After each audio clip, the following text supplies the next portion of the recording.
House of White Spiders. Thank you all so much for coming. We're very thankful and privileged to have some of the staff and cast here today to answer some of your questions. So we're going to start by introducing some of the cast, the characters. So Jerry, if you will. We're going to do this kind of like Old Timers Day, Yankee Stadium. All right. Yeah. So Ms. Melissa Earhart, who played Jessica, come on down.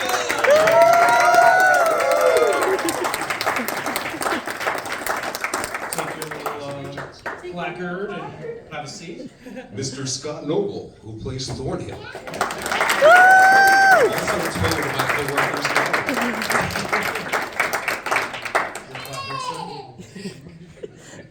Ms. Amy Jo Schaefer, who played Lindsay.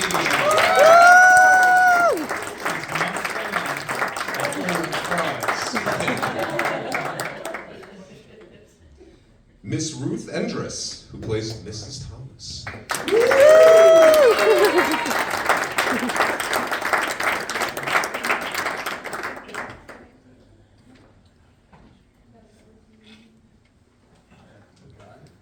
Miss Beth Hoffman, who played Celia Watson. I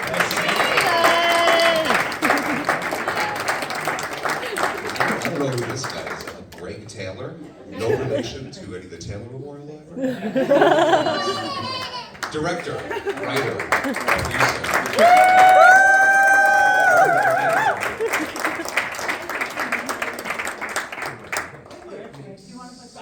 Yeah. So we want to open it up to some questions and answers here. So I will turn this around. Where are my journalism students at? You guys get first dibs. All right. Thank you. So I'll turn this around if you guys want to come up to the front. Just give me a hot second, and then. And I will pass this mic along to you guys. Yeah, we have one mic. So for the cast. One mic. So yeah, just there's an on-off switch on here. I recommend using if you're not speaking. Well, the off part.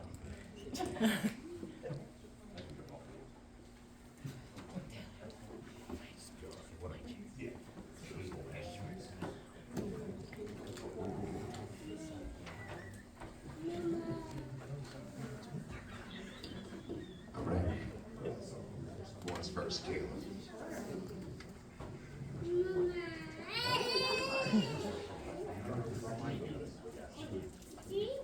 Hi, it's so nice to meet you guys. Thank you so much for hosting the screening here. It was wonderful. I was wondering to kick us off if you could talk a bit about the inspiration behind the film. Are we on? You're on. Oh, good. I think the inspiration came from having grown up watching the old black and white Universal vampire pictures. I mean, I was a little kid when I was watching Dark Shadows, which was a TV show back in the 60s and 70s. Back when vampires were creepy and scary, and then I saw Christopher Lee, and then, you know. But then along came a film called, what was that, Twilight? Yeah, Twilight with the pretty boys who sparkle. And I said, okay, so vampires aren't scary anymore. It's official. So I just wanted to make an old-fashioned, scary horror film. And my wife said, well, go ahead and do it. And I said, all right, and so I did. That's basically the inspiration behind it. Scared me. I'm off. Hello. Okay. My question is, why Hackettstown? What is your affiliation with this area? And ultimately, how were you able to shoot on certain locations around the town here? How did that come to happen? Well, I grew up in Hackettstown. You know, born and raised.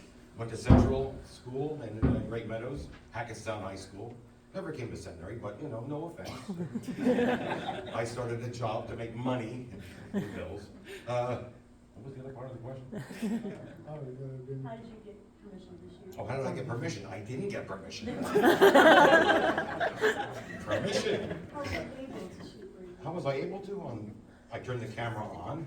I wanted to. And, I mean, I was asked if I would need permits to shoot in cemeteries. I mean, we were doing a scene where Will was running, and I was doing a tracking shot, you know, was following him in an SUV out of the moonroof. Serious. And he had to pee like a racehorse. And I said, no, you're not gonna pee until we get this shot done. So that's why he looked so, strenuous. He's looking at space. But we did that about 6 or 7 times because we couldn't get the timing of the car and him running, match.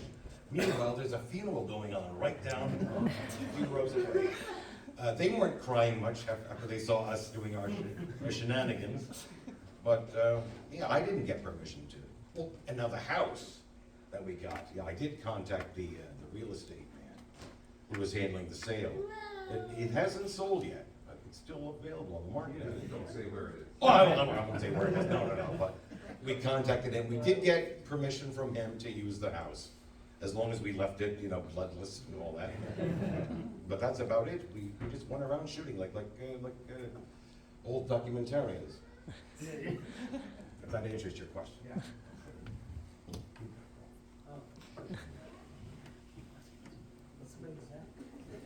Ooh. Good, if possible, would you ever want to make a continuation of the movie? That's me, you can do that. Yes, you would. Yes, I would. Well, now, if you think about it, Jessica, Melissa, had to have gotten out of that room somehow.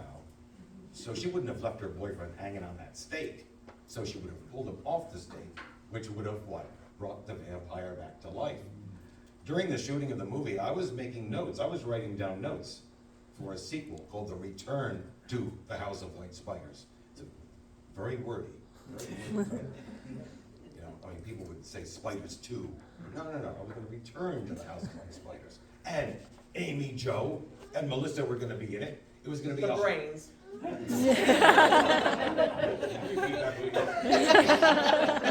Brains, my Aunt Sally's.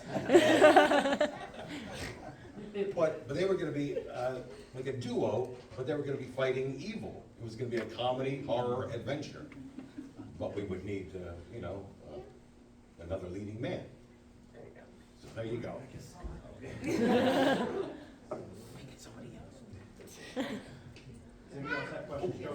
Professor Joe Bogo, everyone. My question for you is twofold. Can you hear me all right? I can speak loud enough, I think. For one thing, your soundtrack was stunning.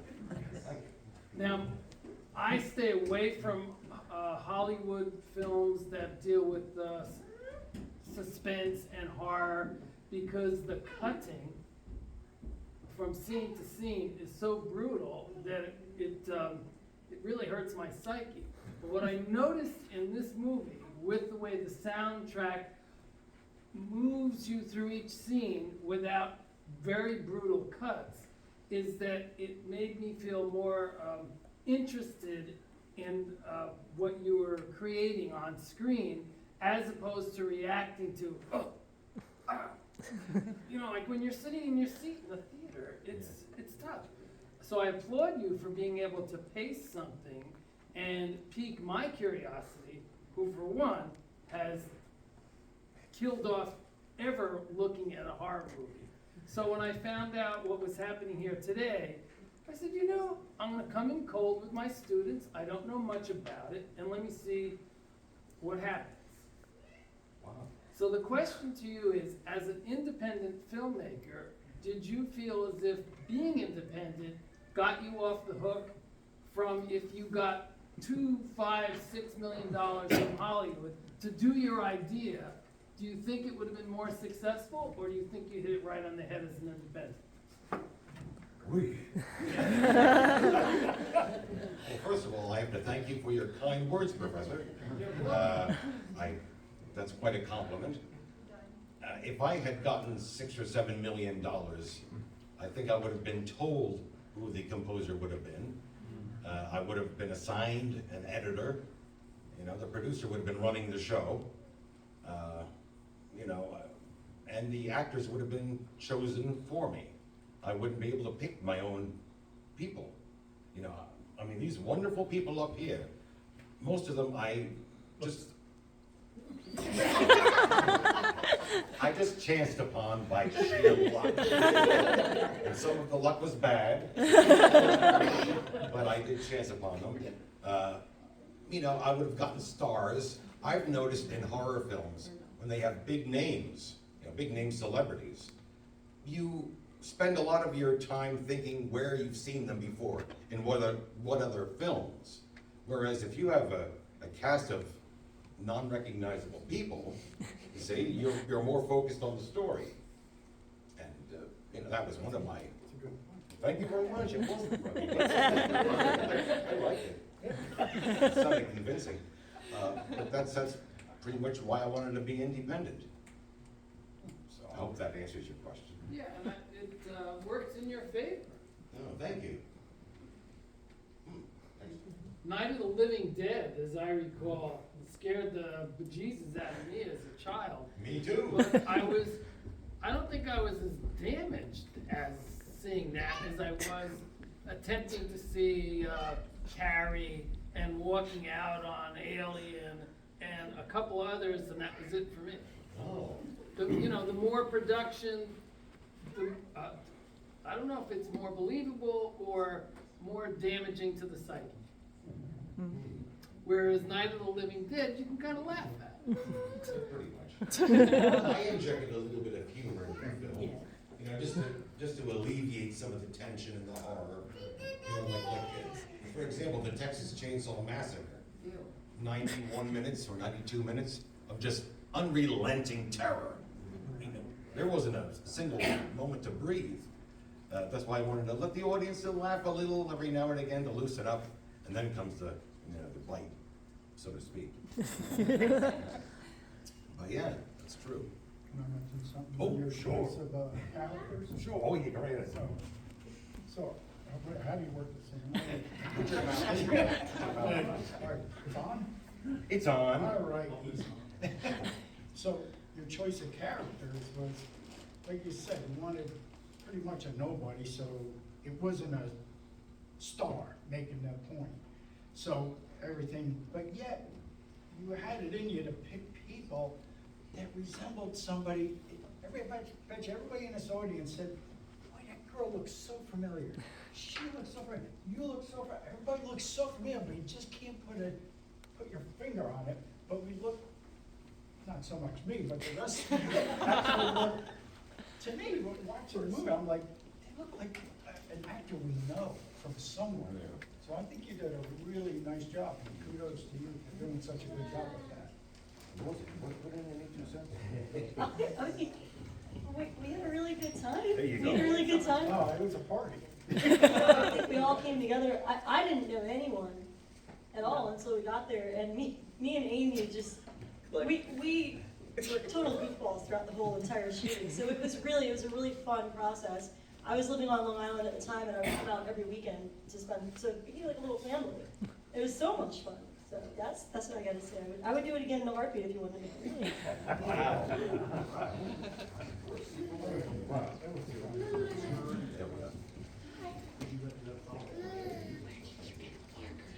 What kind of budget were you working with on this project? Oh, no. We didn't get paid. And you never will. Well, let's put it this way. When you make a movie and you want to put it on the IMDb, you fill out about 23 pages of application forms. Literally, 23 pages, form after form. So they take it seriously. One of the questions is, what's your budget? And I put in 25,000, and they rejected the whole application because it wasn't high enough. I kept playing with it, and I kept re-entering it, and finally they took 65. $65,000 was the minimum that IMDb, in case you're interested, will accept to list you as a legitimate movie. Honestly, our budget was under 20, and that included buying the actors lunch every now and again. Why do you look at me? Those hamburgers were props. No one told you to eat the props.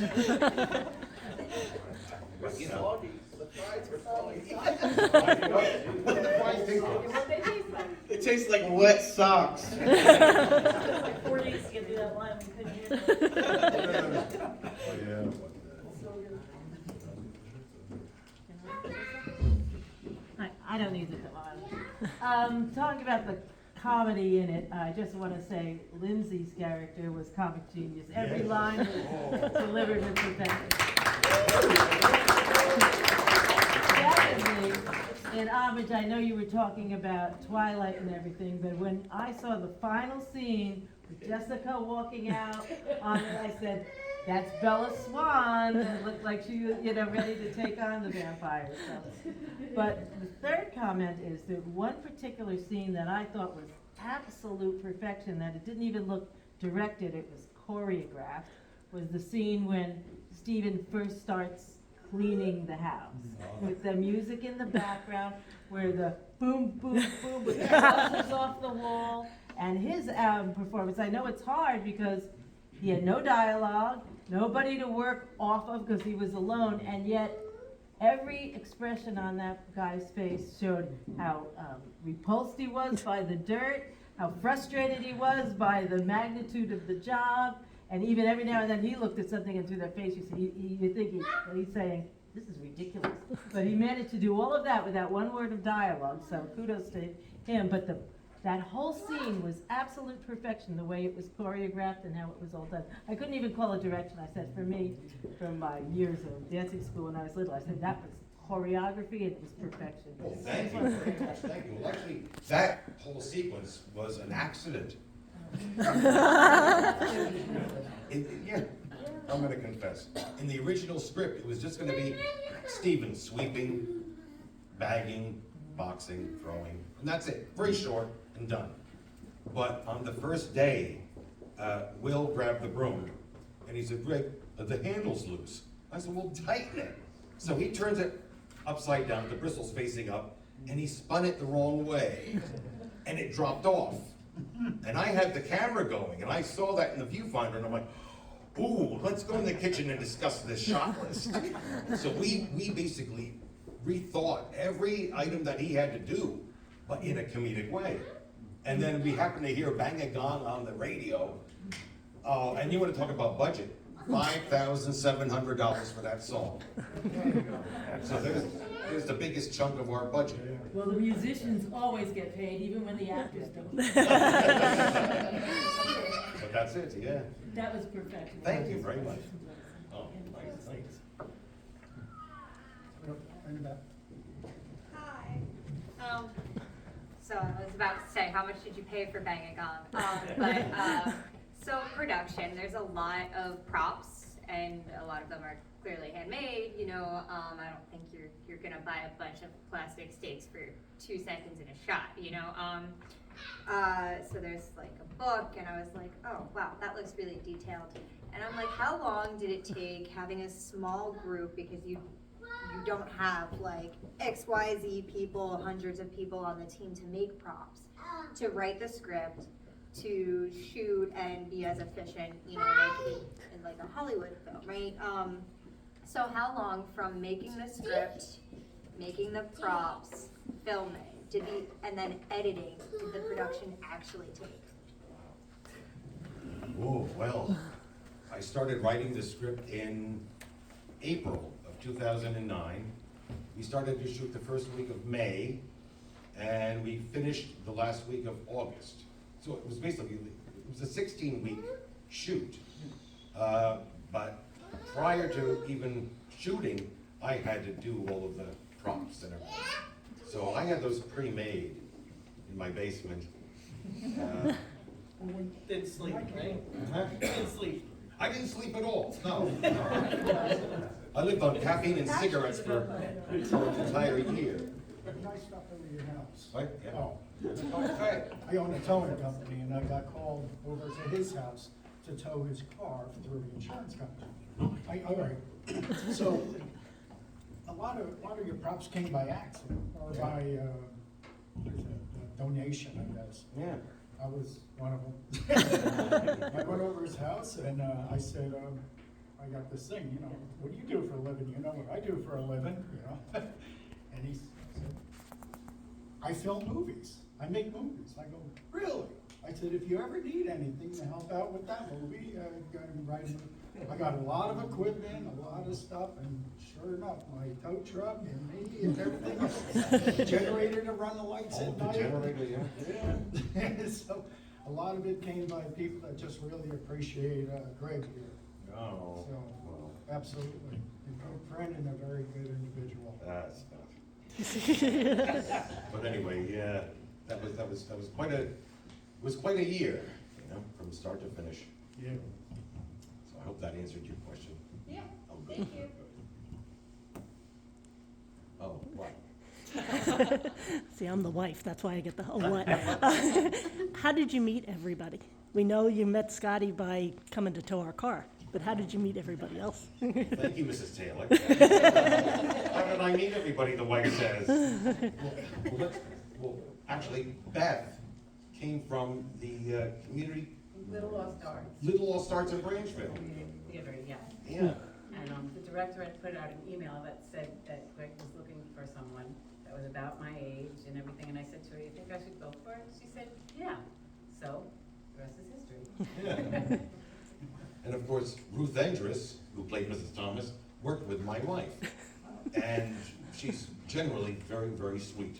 Generally. Don't trust her. Now, if you don't believe me, here, say a few words. A few words. About how I came to, I met Greg in the hallway of the building where I was working, where Marianne was working. And I said, what are you doing here? Because actually we were neighbors for a while when you lived up Right. in Hackettstown, so anyway.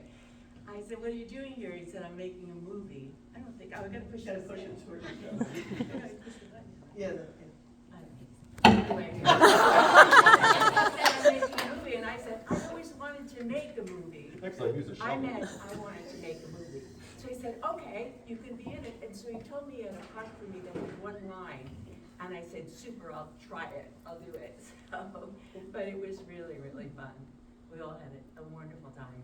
And I would do it again. Well, basically, well, you did have only one line, but it turned out to be so sweet.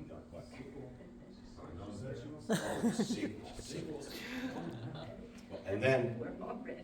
well, and to go on with your question, Mrs. Taylor, lady, I also put an ad out on Craigslist. Yeah, back in the days before it was all for sex. I had, that's good. I had 11 parts, and I put out 11 ads. And Amy Jo, go ahead. I had myself dropped off at the audition At the House of at the House of White Spiders. This house looked very scary. And I said, come back for me in a half hour if I don't show up. Because I wasn't sure what it was. It was a Craigslist thing, you know. But, you know, and then I auditioned, and the next thing you know, he's like, take me through the house, and this scene is here, and this scene is gonna be here, and then we go down here. He showed me the whole thing, and it was very exciting. But last but not least, we had a leading, you all know who I am. We had a leading lady already pre-cast before Melissa. I forget her name, let's call her Karen. No, but she auditioned and she got the part. And she was quite good, but about a week before, when you shoot a film, you schedule it. You have a shooting schedule. What you're gonna shoot, with who, where, you know what I mean, and what props you're gonna need. And I had this leading lady scheduled to shoot in somewhere in mid to late July. And this is the beginning of May, and she calls me on the phone and says, I just auditioned for a Broadway show, and I got a call back. So if I get this part, I guess I'm not gonna be able to do your movie. And I'm like, oh. So she says, you're gonna have to do my scenes next week or nothing. And I'm like, well, I'm not scheduled to shoot you until later in July. She says, well, it's either next week or nothing. So that was an ultimatum, which I didn't really care for. I don't like ultimatums. So I said, I wish you luck in your future. And that was the end of Karen. So I'm crying my eyes out on the set with the leading man. I'm saying, we've just lost a leading lady. You know, who's gonna be your girlfriend now? And he said, why don't you use my friend Melissa, who was a classmate up at college with me? And I said, is she pretty? And he said, yeah. And he showed me her picture. And she had been going over his lines with him. So she knew the script, and I got her on the phone. Continue. Yeah, I was working that summer for a used Dan theater. I work backstage more than I do on stage. And Will had called me and he said, do you want to do this thing? You're going to come out to Jersey every weekend. And I'm like, well, that sounds great. And I got on the phone with Greg and I'm like, yeah, I can do that. And it was like, you know, like I said, I was out there every single weekend. And I mean, I just had a blast. I can't say that enough, but I hadn't acted on stage, but like a little bit here and there. I went to Five Towns College, but I did all the backstage stuff. I still do all the backstage stuff. I assistant stage manage, and that kind of thing. What was your first day of work on the film? Or the first night, I should say. Well, the house. Well, your very first, you got off the Oh. train in Dover, came up, and what did we shoot? Yeah, we shut out the bedroom scene probably. No. I don't know. I'm so sorry. It was like 13 years ago. No, that's the You're gonna have to remind me. You have to remind me. I'm so sorry. It was the cellar bit. Oh yeah, so the cellar bit. I was actually terrified of this house. I believe in all that kind of stuff, so I was like, oh great. You know, I'm this bubbly energy and I'm down in the cellar and it scared the life out of me. So there's that. The house I believe was actually haunted, so maybe we really don't tell them where it is. But yeah, but then of course, Will was a friend of mine. Like there was no chemistry there whatsoever. And of course he's like a baby brother to me and here we are shooting all those scenes, so that was, at the time, you know, that was really awkward, but we had a good time. Yeah, so I was kind of a last minute addition, but I think that we all figured it out in a short timeline, you know, for me anyway, a shorter timeline for me. But yeah, Excellent. I loved it. Yeah, the moment when I got added, I'm like, okay, and I work backstage, so it's not, if you only have so much time to get something done, so that was nothing new to me. But I was really glad to do it. Very good. Yes, and we can't forget Bob May, who was he a deacon? Yeah, I think so. I think it was a deacon. No, that's right, Bob May. He played the priest. Yeah, the priest. I told Amy Jo that I need a very thin, almost 100-year-old minister. And without CGI, that's very hard to pull off. And she recommended Bob, and that's how I got in. Yeah, I know. He's a really good guy. And Don. That answers that question there. And Don. Oh, and Don Thonig. Oh, Don Thonig. He came from the Lawrence Theater as well. The most talented, most resourceful man I've ever met. In fact, half of the props came from his own basement. He made the rat trap. Oh. Yeah. I mean, I was shooting where Mrs. Thomas was wiping the sweat off of Stephen, and I had this Tupperware bowl, and I thought, oh, you can't use Tupperware in a 1700s house, yeah. So I called Don and I said, I need one of those old wash basins and a pitcher. And he says, what size and what color? Wow, I mean, he had a collection of antiques in his basement. So he was very instrumental and a very good actor. I'm just sorry that I killed him in the first 5 minutes of the movie. Yeah, but I think that about covers everybody. The other guy. Oh, the other, what? No, I know his name. What's terrible? John. Oh, Stephen Bird. Stephen, yeah, that's it. Is Yeah. Stephen Bird here? I thought he was coming tonight. And Dan Papa. Yes. Dan Papa. Hello, He's hello. gonna be up here for some reason. Hey, stand up for a minute. Stand up. He's the young dad. He was No, I told him that we were gonna have a panel discussion, and he says, I'll come as long as you promise I don't have to talk. So, you know. It's like in the movie. That is a, yeah. Yep. Good.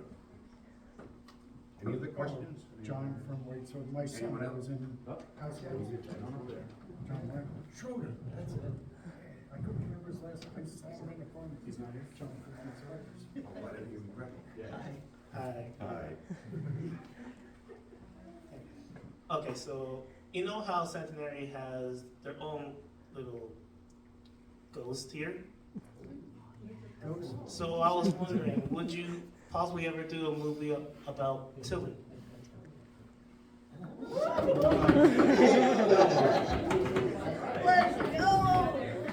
Wait a minute. Wait a minute. I'm gonna need room and board because I live in North Carolina now. Unless the college is willing to pay me transport. I'm gonna, oh, well, jeez.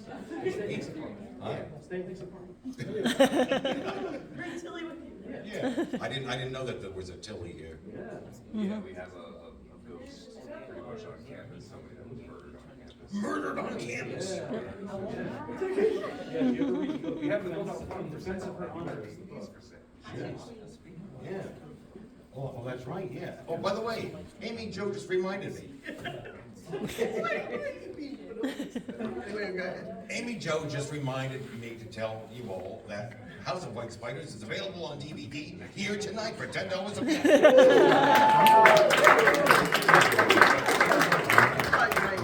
Yeah. I have a quick question. I like to go like kind of round robin. What was everyone's favorite scene to shoot, and why was it your favorite scene? That's a good one. So I've said before that Amy and I, it took us longer to shoot the scenes, but I think that my favorite scenes probably were a lot of the back and forth banter between her and I, particularly the scene with us sitting in the kitchen. None of us could get through the bean jar scene, any of us. And anytime, I mean, even before, we're sitting together and we just really shouldn't be allowed to sit together. But I think those are my favorite scenes for sure, were mostly every scene with you. Aww. Your favorite scene and why? Just being nervous and messing up that one part with the light. There's something really simple and I just messed up. I said, oh, I just got this. I mean, there's no script. He says, I just want you to say this. So light goes on, say, one, here one day, turn it off, gone the next. No, I reverse. I said, gone one day, oh, here next. He goes, you want to redo that, please? I was like, oh yeah, I did kind of mess that up, didn't I? He goes, royally, do it again. Well, I wasn't that nasty. You were a little worse.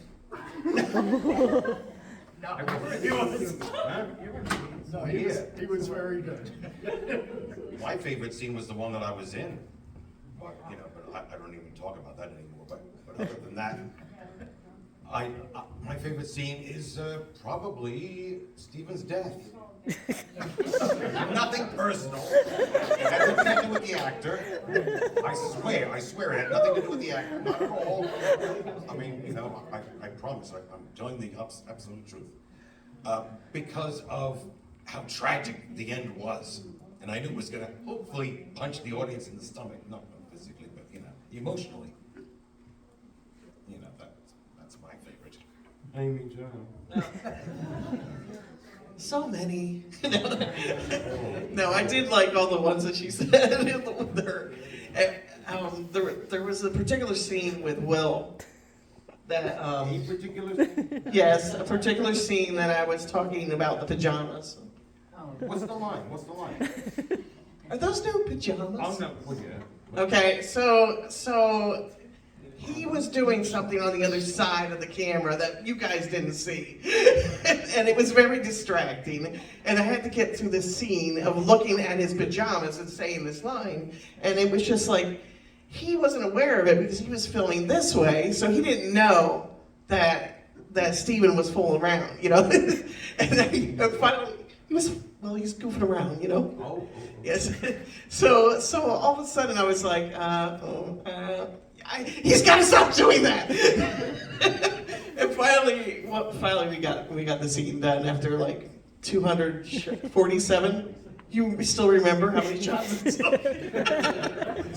47 shots. 47 takes. No. It's done. Yeah. Oh, I didn't know. No. It's already. Just talk to the end. Into the end of it. Okay. Yeah. I think the scene that was actually, Did you turn it off? There you go. Now it's on. Okay, is that better? Yes. I still don't think it's working. Oh, you talk It about is. it. Oh, okay, I'll talk louder. There you go. The scene that was probably most difficult for me was when I strangled Scott in the back of the car. And Mrs. Thomas had her vampire self came out, and that was me behind him trying to strangle him, and it was really hard to do. I was afraid I might really do it. I thought it would have been the shovel scene. Oh, the shovel, I knew I had to do so many violent things.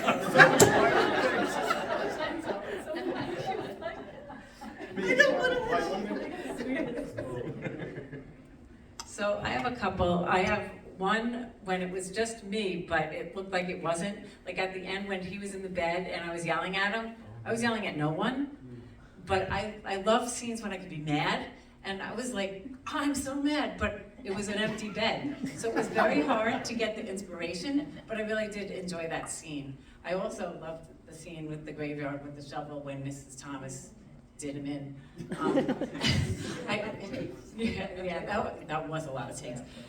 We had so much fun. I have like a million scenes. But I also want to mention that my daughters, Kristen and Jill, are the rat wranglers. You know, when the rat went in, that was my daughter's rat, Twinkie. Her name was Twinkie, the rat.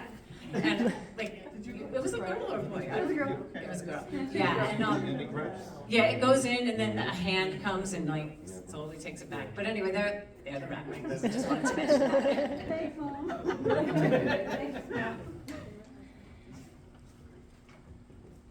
you have any other questions? Does anyone else? I just have a quick question, if you guys don't mind me usurping you. Kayla's got. Okay, well, can I skip Kayla real quick? Yeah, I'll skip it usually. On the internet, when you look up Alice Santo, was that your headshot that was actually used? That was me. Okay, It but it was was with like, the gray but it wig. was your headshot, or was it just like some other picture they just took of you? It was another. Yeah, Yeah. I just took a picture of Yeah. you. Oh, okay. I took a picture of her. Just wanted to know. We were Costume. watching it, and we said that's got to be your headshot. Like it's not. Oh, yeah, you just took a picture. I defer to you. What have y'all been up to since?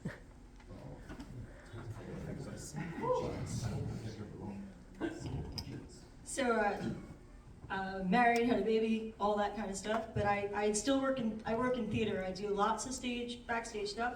I stage manage. I'm a fly lady.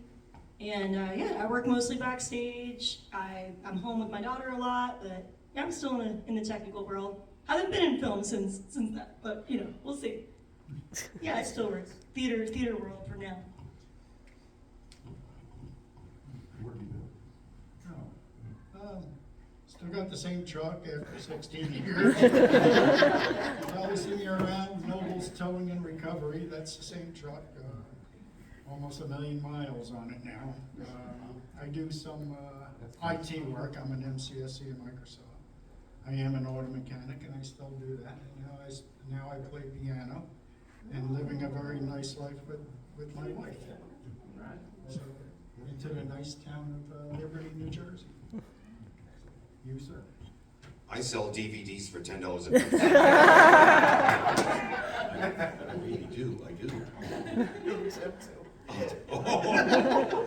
I'll give you $1 if I sell them. Anyway, I live in North Carolina now. I haven't made another film. I started to, but everything fell apart. I recruited more actors to add to these people that you see up here, and the new ones didn't really integrate with the old ones. They had more on their resume. Big deal. They had less talent, but more on their resume. And then the location started to drop out. So I said, nope, I'm out of here. You didn't ask us? Well, I was going to ask. Scotty, I was going to put you in. All right. But I've been living a nice life. Selling DVDs. Next. As Melissa, I was doing theater for a while there, and I did multiple shows there, and then tried to get into TV for a little bit. I did some side extra work, and now I'm currently trying to do voiceover work. Yeah. You have any questions? I just have a quick question. If you guys don't mind me usurping you. Kayla's got. Oh, Okay, well, I just have a quick question. If you guys don't mind me usurping you. Kayla's got. As Melissa, I was doing theater for a while there, and I did multiple shows there, and then tried to get into TV for a little bit. I did some side extra work, and now I'm currently trying to do voiceover work. I do, and I don't know how to work microphones. I do paint, and I like really hanging out with my family most of all. And, yeah, and have fun every day. It's our main thing, wake up in the morning and say, it's gonna be fun today. That's it.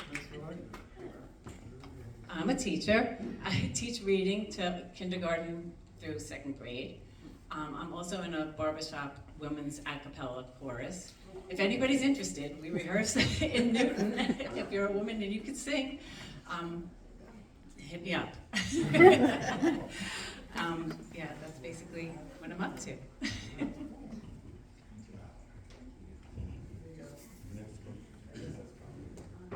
Anyone else?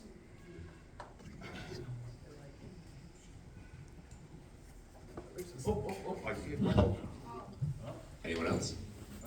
Oh, sure. I don't have to. No, I'm his daughter, so I can project my voice pretty well. So, how do you think if you did do the sequel, 14 years later, how do you think it would be today? It would be hysterical. It really would be. I don't know how it would be 14 years later. How would it be? I don't think it would make a difference.